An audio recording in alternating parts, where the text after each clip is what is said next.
আপনারা সবাই কেমন আছেন? আশা করি ভালো আছেন। হুমায়রা রান্নাঘরে আপনাদের সবাইকে স্বাগত। এখন আমি নিয়ে আসছি যে দেখতে পাচ্ছেন মাছের ডিম। এটা কার্পো মাছের ডিম। এই ডিম দিয়ে আমি টক রান্না করব। টক রান্না করতে কি কি লাগে আমি আপনাদের দেখিয়ে দেব। কাঁচামরিচ, পেঁয়াজ আর তেঁতুল। এই তেঁতুলটা আমি ধুয়ে পরিষ্কার করে নিচ্ছি। এই পর্যায়ে আমি এই তেঁতুলটা বাটির মধ্যে নিয়ে একটু চটকে নেব। এই দেখুন তেঁতুলটাকে আমি চটকে নিয়েছি এই যে এইভাবে করে। আর এই মাছে দিয়ে দেব হলুদ, মরিচ আর লবণ। এই নিয়েছি হলুদের গুঁড়া,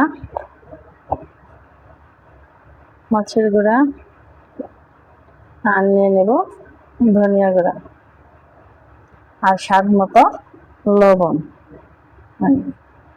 এইভাবে আমি সুন্দর করে মেখে নেব।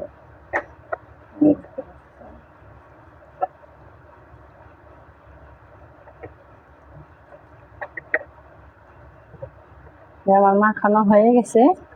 এই পর্যায়ে আমি চুলাতে ভেজে নেবতাম। চুলাইতে আমি একটা কড়াই বসিয়ে দিছি। এই কড়াই গরম হলে এখন দিয়ে দেব তেল। আমি দেব সরিষার তেল।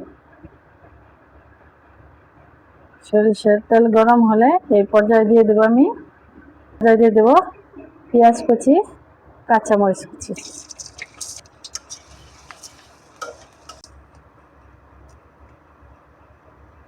এই পর্যায়ে দেখেন আমার ভাজাটা কিন্তু হয়ে গেছে। এই যে পেঁয়াজ ভাজাটা।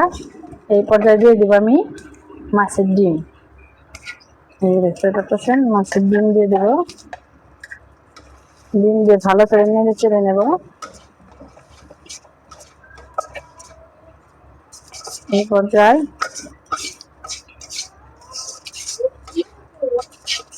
কতটা সুন্দর হয়েছে। এই যে আমি গোল্ডেন করে ভেজে নিয়েছি দেখতে পাচ্ছেন। এই পর্যায়ে দিয়ে দেব আমি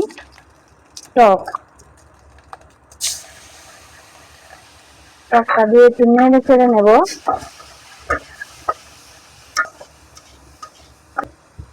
এই পর্যায়ে দিয়ে দেব আমি পানি দিয়ে এখন ভালো করে নেড়ে চেড়ে নেব। বলক ওঠা পর্যন্ত অপেক্ষা করব। পারতেছেন খেতেও কিন্তু খুবই ভালো লাগে। যারা ডিম খান না, মাছের ডিম খান না, তারা কিন্তু এইভাবে টক রান্না করে খেয়ে দেখতে পারেন। খুবই ভালো লাগে খেতে।